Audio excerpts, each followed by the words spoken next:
ninde wahombye cyane mu ntambara hagati y'Uburusiya na Ukraine? Amerika ntacyo yahombye, icyo yahombye ni influence. Yahombye influence ihomba, ariko côté financier ntacyo yahombye. Hahombye Burayi kuko ziriya ntwaro zose bahaga Ukraine, Uburayi bwaziguraga muri Amerika ku itegeko, kereka Polonye yaziguraga muri Turiki. Ukraine yo nibisanzwe guhomba, niyo yarwaniweho, yapfushije abantu. Uburusiya nabwo bwatakaje abantu, ariko icyo bwungutse bwatumye bugiye Putin yagize populate atigeze, kuko itsinze intambara naho icyo wahombye n'ikiba kigaragara. Ikibi niyo utsinzwe. Putin yagize sigise cyane, murabonye n'amatora ko yatowe cyane, kuko Uburusiya bari bagambiriye kubusenya, iyo hataba Putin barawusenya. None kubona Putin arabaye Uburusiya ntibusenyuke, wavuga ngo yahombye iki? Ntabwo Ukraine ari igihugu gishobora kumenasa Uburusiya, ntikize cyumenasa mbere, ubu niho cyawumenasa. Twavuga ko Ukraine na Amerika biri gushaka uko byatakambira Uburusiya, n'ubutakamba n'ubundi nta kindi byahubwo byaranatinze. Buri ubundi sinzi ko murayibona, hari ikintu kijya kigora abarwana igihe cyo guhagarika intambara, buri gihe maze kwibona henshi. Nka Hitler yahagarika iriya ntambara Stalingrad muri 1943 ikaba arangira ariya, nabwo Ubudage bwarasanyutse kuri na Amerika iyo yemerera Zelensky, kuko Zelensky yarwanaga iriya ntambara, yakoraga ibyo yamutegetse, agahagarika intambara Mariupol, ntabwo Ukraine baratwaye biriya territoire zose, ariko barakomeje barwana. Na Amerika muri Iran iya minsi 12 ya mbere bari bamaze kubona Iran uko imeze, iyo bahagarikira hariya ntabwo Amerika iba yaratakaje ibintu bingana gutya. The Zoom TV 24 twizere ko bameze neza mu bice bitandukanye abadukurikiye ni The Zoom TV 24. Reka tuganire ku ngingo yihuse, turi kumwe na Dr. Lusa. Tugiye kuvuga ku biganiro by'ubuhuza hagati ya Ukraine n'Uburusiya bigiye gusubukurwa. Ukraine na Leta Zunze Ubumwe za Amerika zatangiye gutegura uburyo bushya bwo gusubukura ibiganiro bigamije guhagarika intambara imaze imyaka irenga 4 hanganishije Kiev na Moscow, ubwo no kuvuga Ukraine n'Uburusiya. Abayobozi ba Ukraine na Amerika bakaba batangaje ko barimo kunonosora ibyifuzo bishya bizashyikirizwa Uburusiya, byitezweho kubanza noneho kuganisha noneho guhagarika ibitero byo mu kirere. Ariko turavuga gusubukura ibiganiro mu gihe mu bindi bitangazamakuru ubona ko Uburusiya bukomeje kurasa muri Ukraine, ndetse ubu tuvugana inkuru ya BBC kavuga ko abantu 14 baguye muri ibyo bitero. Gusubukura ibiganiro biratanga ikihe cyizere Dr. Rusa? Byagaragaza ko cyangwa se hari icyizere byo guhagarika intambara ko ari kenshi byagiye bivugwa, tukizera ko intambara yahagaze, tukizera ko intambara yarangiye, nyamara bikarangira ahubwo intambara yongeye kugaruka mu isura nshya. Excuse, harya Uburusiya buri korwa na Ukraine ntabwo kirwa na OTAN. Uburusiya bwizurwa na Ukraine ryari? Bari abantu sinzi gituma mwibagirwa ibyo bavuze, ibyo bashaka babigezeho. Baravuze Ubwongereza bwabivuze inshuro 2, Amerika numvise rimwe, ariko harimo abumva bavuga ko yavuze 2 nabo. Donc bari ubwenge buke bwabo, kuko ni ijambo wundi umupolitisi atagomye kuvuga. Tuzafasha Ukraine kugera ku Ukraine wa nyuma. Abongereza babivuze inshuro 2. Amerika naravuze iti tuzafasha Ukraine kuri Biden kugera ku Ukraine wa nyuma. Iryo jambo raje ngo menye objectif ya guerre.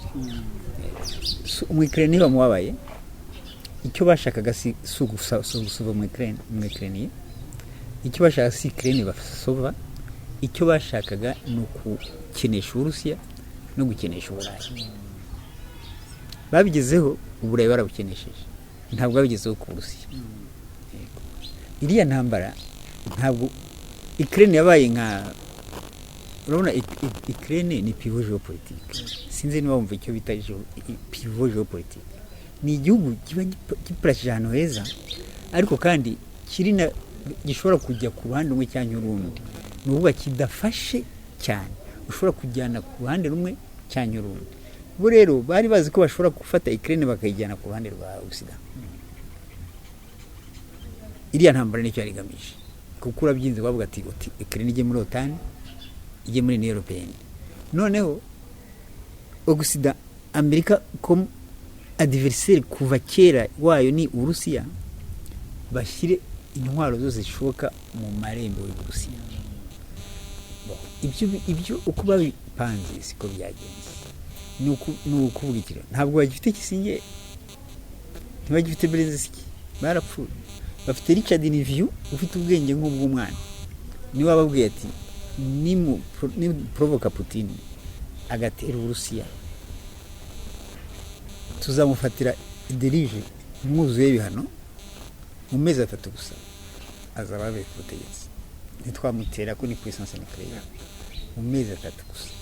Wumva ukuntu Richard Nivyu atekereza, nawe ubyumve, mvuze ngo ntazi ubwenge, nawe ubyumve mbwire ko abuze. Uburusiya buruta Amerika inshuro ebyiri. Uburusiya nicyo gihugu cya mbere kiza grain nyinshi, ingano nyinshi. Uburusiya bwikorera byose, ntaho bugura intwaro. Ufite gaz, ufite petrol, ufite tekinoloji iravanse. Icyo gihugu bagifatira ibihano gute? Umve Richard Nivyu ukuntu yatekerezaga. Abaturage ntibazabura icyo barya. Uburusiya nibwo bwa mbere muri grain. Ubwa kabiri bwa yari Ukraine. Uravuga nkaho Amerika ko yarafatiye Uburusiya ibihano ntacyo yakoze. Ariko gutumwanya wayo. Hanyuma bavuga ngo ntibazagurisha gaze yabo na petroli. Gute ahantu hari Chine kote? Niyo le premier consommateur. Bari bazi ko bazabuza Chine kugura gaze y'Uburusiya cyane petroli y'Uburusiya. N'Ubuhinde bwaguraga mu Burusiya na Arabie Saoudite bwaguraga mu Burusiya. Donc hari bloc bita Ehazi bariya Richard Nivyu yashobora kubataza. Urundi rugero Ehazi bavuga ngo barizora Uburusiya kibi gihugu kirizore, kuko iyo ufatiye umuntu ibihano akaba izore koko no gupfa yapfa, nta kintu azafata iwawe nawe nta kintu uzafatiwe, uretse ko Uburusiya ntacyo bwaba barihagije. Ariko noneho Ehazi abaturage batuye isi 75% bari hariya, matière stratégique, matière première 55% ziri hariya. Ibihugu birivariza muri ekonomi, birivariza na Occident, bitandatu biri hariya. Matériel militaire na nucléaire biri hariya 70%. Na PNB, ubukungu bw'isi, PNB sinzi kuyumva, produit national brut. Donc ni itandukanye na PIB, ko produit national brut ni ukuvuga n'umunyamahanga ukorera hanze biba bizi wawe, biba biza mu gihugu. Nk'ubu niba hari umunyarwanda ucururiza mu Bugande, PIB inyungu iza hano mu Rwanda, bakabibara rero bitandukanye na PIB ntibabirimo. 60% biri hariya. Uwo muntu wamwizora gute? Ibyo bihana ahubwo byaragiye bigira impact ku Burayi. Uburayi gazi iragendera henda, petroli irahenda, Uburayi economically uburagwa uburi hasi. Kubanga Uburusiya bwo ntacyo bwabaye. Bwahubwo bwazamutse. Kuko bwahise bugira ibihano hari igihe bituma utekereza neza nk'intambara. Muri intambara imwe na rimwe numukayange. Nyuma y'intambara usanga abantu barahinduye imitekerereze. Uburusiya bwahise buhindura, ufata mone yabo burayizamura ruble, waza kugura ikintu wabo ntibakwemere kugura amadolari, ukagura mu maruble, ntibakwemere kugura mu mayero, mone yabigira agaciro karazamuka. Bituma Amerika ibihano byayo aho bibereye bibi byatumye n'abantu benshi banga idolari, kuko niba amadolari bitse aho bitse amadolari ndayafata, kuko na Amerika nyine ibihugu byinshi byavuye ku idolari kubera iriya ntambara. Intambara zose ntabwo ari mbi, intambara ntabwo ari mbi. Iyi ntambara iteye kuriya, ibihano bije abantu barahindura imitekerereze, ugasanga naguha urugero Ubudage bamaze kubusenya muri 45 hasigaye nta niwe rigeretse kuri ndi, ariko les années 60 bwamaze kuba ari première puissance économique. Japon bayiteze iriya bombe, ntabwo ari zirebyiri gusa buriya, baramaze ibyumweru babombarida Tokyo bashaka Japon isigari igihugu cyo guhinga gusa. Ariko les années muri guerre froide, les années 50-56 Japon yari tunze Amerika. N'uyu munsi Japon twese tugenda modoka za Japon. wenda gato tugarutse kuri ibyo biganiro bategura gusubika, perezida Volodymyr Zelensky aherutse kuganira na Steve Witkoff na Jared Kushner, ni intumwa za perezida Donald Trump mu biganiro by'ubuhuza. Bamumenyesheje ko White House iri gutegura inyandiko nshya izakingirwaho mu biganiro, ndetse ibitangazamakuru bikandika ko biteganyijwe ko izi ntumwa zizajya mu Burusiya mu mpera za Nyakanga cyangwa se mu ntangiriro za Kanama nyuma yo guhuza imyanya na Ukraine. Ariko Trump na Zelensky bo ngo biteguye guhura kugira ngo baganire kuri icyo cyiciro gikurikira. Twabonye Trump aganira na Zelensky ku bigendanye n'intambara Uburusiya buhanganyemo na Ukraine cyangwa se na OTAN nk'uko mubivuga, ariko tubona ikiganiro kitagenze neza. Kuri inshuro twakwizera ko hari umusaruro uzava mu biganiro hagati ya Zelensky na Trump. Ubu nta biganiro bisigaye, bizagenda neza ko ni nka imposition. Intambara Ukraine yarayitsinzwe, ngira ngo warabonye n'ejo wundi hasigaye amaze iminsi nk'ibiri cyangwa itatu abaturage bari mu muhanda biyamiriza Zelensky. Abaturage ntibakimushaka. Niba abaturage batagishaka perezida wabo se umva ari hehe? Aba-Ukraine ubwabo bariko bariyamamaza Zelensky. Ubu ibiganiro biriho ni nka imposition. Ubu se yavuze ati icyo ushaka. Hari hasigaye ikisi, sinzi niba Odessa batarayifata. Niyo marembo nyine Ukraine yari isigaranye, ariko nzi yuko nta kintu kiyicamo, byo ndabizi. Urumva rero nta masezerano, Amerika ntiyigira amasezerano, ntayabaho. Nugutsindwa cyane gatsinda. Ariko Amerika ivuga ko yizera ko Uburusiya ngo bushobora kwemera guhagarika by'agateganyo ibitero cyane cyane byo mu kirere, kubera ko ikirere cya Ukraine cyambaye ubusa, nta kintu na gitoya gifite iki gicunga. Amerika ntigifite ibintu iha Ukraine ngo ifate ikirere cyane, kubera Amerika yagiye kubwira muri Patriot. Amerika bagira aho babona iriya ntambara ntacyo bazayikuramo, Patriot zirahenda cyane bakazihagarika. Uretse ko nazo muri service zakoze iki, Iran ntiyazicagamo, yego nazo nuko. Rero ikirere cya Ukraine kimeze nk'ikirere cy'ibihugu byinshi uzi bidashoboye. Donc ayo masezerano wumva rero ni nka formalite yo kugira intambara irangire. Ariko wenda impamvu Amerika ivuga ko Uburusiya ngo bushobora kuzemera ibyo biganiro nuko Ukraine muri iki gihe iri kurasa kure mu gihugu cy'Uburusiya. Ntaho irasa yamenasa Uburusiya ngo bwemere intambara imaze imyaka hafi 5, mu kwa kabiri imaze imyaka 5. Uyu munsi n'Uburusiya bwatinya Ukraine. Ibyo ngibi birasa kure. Uzarebe nuba uzi ibintu by'intambara. Ukraine irashe mu Burusiya irasiki.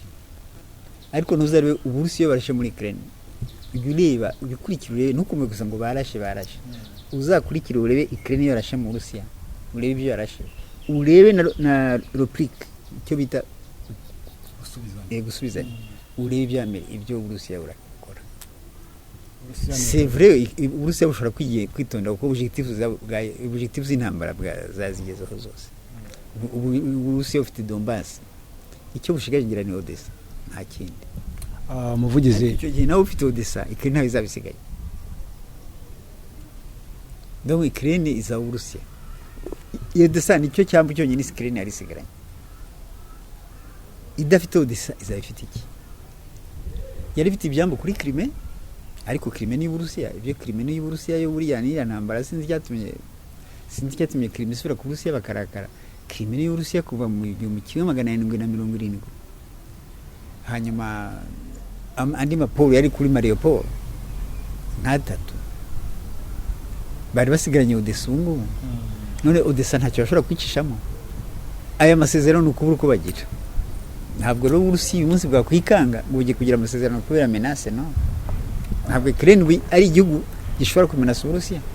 Ikize cy'umenasa mbere ubu niho cyawumenasa. Twavuga ko Ukraine na Amerika biri gushaka uko byatakambira Uburusiya. N'ubutakamba n'ubundi nta kindi. Byahubwo byaranatinze. Buri ubundi sinzi ko murayibona hari ikintu kijya kigora abarwana igihe cyo guhagarika intambara. Buri gihe maze kwibona henshi. Nka Hitler yahagarika iriya ntambara Stalingrad muri 1943 ikaba arangira ariya nabwo Ubudage bwarasanyutse kuri na Amerika yemerera Zelensky ko Zelensky warwanaga iriya ntambara yakoraga ibyo yamutegetse agahagarika intambara Mariupol. Ntabwo Ukraine baratwaye biriya teritwari zose ariko barakomeje barwana na Amerika muri Iran iriya minsi 12 ya mbere bari bamaze kubona Iran uko imeze iyo hagarikira hariya ntabwo Amerika iba yaratakaje ibintu bingana gutya n'ubu rero Zelensky ariko atumwanya we yaratakaje bihagije niyemere nyine ibyo wese yamuzamubwira n'ibyo azasinya nta kindi yari kipera siko atazasura ngo arekipera Mariupol ko atazarekipera Donbass kusumba bimaze iki kandi Ukraine uko imeze harya Kiev nta kintu gihari Ukraine idafite Donbass nta Ukraine iriho umuvugizi w'Uburusiya Dmitry Peskov yatangaje ko Uburusiya bwo bwiteguye kuganira nubwo Ukraine igishidikanya ku bushake bwabwo bwo guhagarika intambara burundu kubera iki Ukraine idafite icyizere Uburusiya kugendanye no guhagarika intambara wagira nawe naho kuvuga ngo turashaka kuganira mu ntambara buri gihe muri ko bose bavuga buri gihe mu ntambara nta muntu kirazira kuba kudashaka kuganira kirazira naho ufite imbaraga zingana gute ugomba kwemera ko ushaka kuganira naho ubundi bitwa umwicanyi ariko igituma avuga ko atizeye nuko abona nta ngufu afite yego icyo gihe ibyo biganiro ubundi kenshi hari igihe muganira mwese mufite imbaraga icyo gihe munumvikana ndavuga ndareka ibi nawe ureka ibi ariko niyo tuganira gihe watsinzwe ndagutegeka kuri ibi nka kuriya muri mu 1918 Ubudage wagize ngo buriya bwaranegosiye bwanze no gusinya hagiye gusinya abantu batari formel batazwe iriya traité de Versailles barababwiraga bati murakora ibi muravarenani murishyura amafaranga ya dégâts de la guerre ariko byarwanya ari ibihugu bine bakishyura Ubudage bwonyine Abadage baranga babishyiraho ku ngufu babikoze babishaka bari bazi ko barenganije ariko babikoze babishaka ko bashakaga iriya ntambara ya kabiri rero ubundi muri negociation ugenda nawe ufite imbaraga runaka ukavuga uti turakora ibi namwe mukora ibi byanze turakomeza turwana ubure Ukraine nta kifite ivuga nukuvuga iki Uburusiya rero ntibwakwanga ibiganiro uko birafavoriza Uburusiya ntabwo Uburusiya bwakwanga ibiganiro naho Zelensky we ari menacé ari au point de mire kuko abaturage bamereye nabi deja kandi arabona peut-être amaze kubona ko Occident yamubeshye kuko Zelensky yafata Occident nk'Imana yaraze ko Uburusiya butamara kabiri rwanye na Amerika na Occident yose ibyo yibeshyaga rero yabonye ko atabije ntabwo tureba mu mitwe y'abanya-Ukraine ariko batekereza iki muri iyi myaka yose intambara imaze mu mitwe y'Ukraine wahareba ntabwo rero mitwe y'Ukraine ko si Ukraine ni Zelensky wareba mu mutwe wa Zelensky ni marionette ni igikoresho ntabwo Ukraine ntayikeneye aba-Ukraine bo barinze bajya mu muhanda no bahaza uriya mu perezida wabo kuko si perezida wabo ni perezida utegekera Occident Ukraine bo barifuza ko byarangira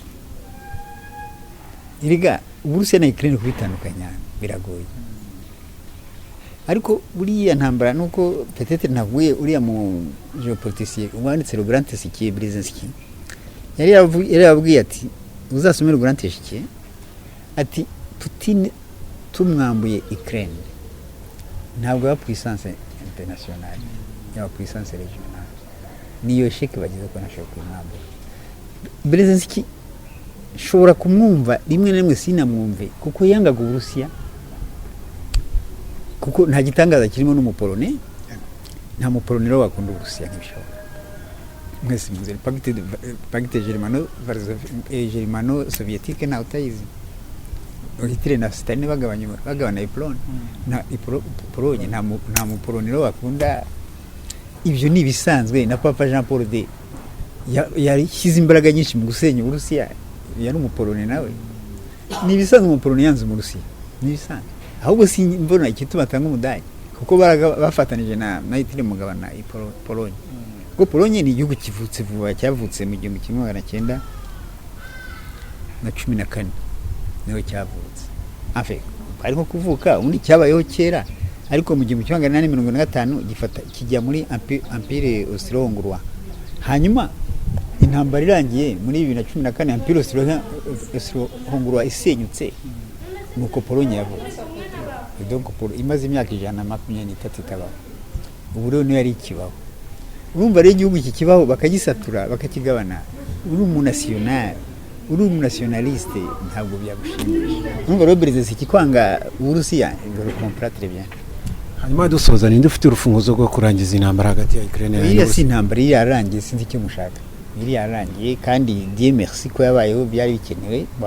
Dimwe pour Afrique byari bikenewe yuko isi ibona imbaraga za Occident aho zigera, isi ibona ubutabera bwa Occident ko ntawuba, isi ibona ko Occident n'uwo mupoloni ntawe ikunda, n'abasilafi abapoloni n'abarusiya nta kubatandukanya biragoye, kuko no mu kuvuka ni URSS ivuka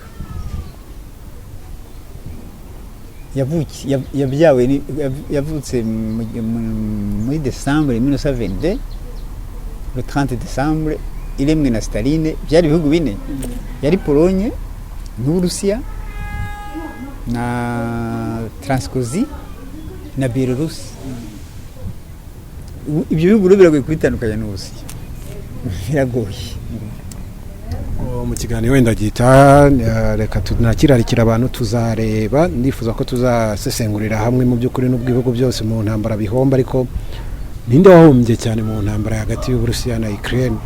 Hari abashobora kumva ko ari Ukraine yahombye, nyamara mwe mukavuga ko OTAN nayo yahombye cyane, Amerika ugashanga ariyo nabihombeyemo. Ndifuza ko tuzasesengura ibyo. Amerika ntacyo yahombye, icyo yahombye ni influence. Yahombye influence ihomba, ariko côté financier ntacyo yahombye. Hahombye Uburayi, kuko ziriya ntwaro zose bahaga Ukraine, Uburayi bwaziguraga muri Amerika ku itegeko, kereka Polonye yaziguraga muri Turiki. Polonye ntifite ibitekerezo bimwe n'ibihugu by'Uburayi, kuko buryo Uburayi bavuga ni Uburayi bw'uburengerazuba. Polonye igiyemo vuba, iracyafite iyo tendance. Bo baguze ibikoresho muri Turiki n'itahombye nyine, kuko bigura make, ariko abanyaburayi barahombye. Amerika yahombye influence, yahombye agaciro kanini, mwese mwarabyumvise ko Ukraine yo nibisanzwe guhomba, niyo yarwaniweho, yapfushije abantu. Uburusiya nabwo bwatakaje abantu, ariko icyo bwungutse bwatumye bugiye Putin yagize populate atigeze, kuko itsinze intambara nawe icyo wahombye n'ikiba kigaragara. Ikiyo niyo utsinzwe. Putin yagize sigise cyane, barabonye n'amatora ko yatowe cyane, kuko Uburusiya bari bagambiriye kubusenya, iyo hataba Putin barawusenya. None kubona Putin arabaye Uburusiya ntibusenyuke, wavuga ngo yahombye iki? Tuzabisesengura ku buryo buhagije, turebe iki. Igikuru si amafaranga arashakwa, igikuru ni gutakaza agaciro. Uburusiya nta gaciro bwatakaje, mwarabibonye mwese, n'uyu munsi niba ayesi iriho ni ukubera Uburusiya.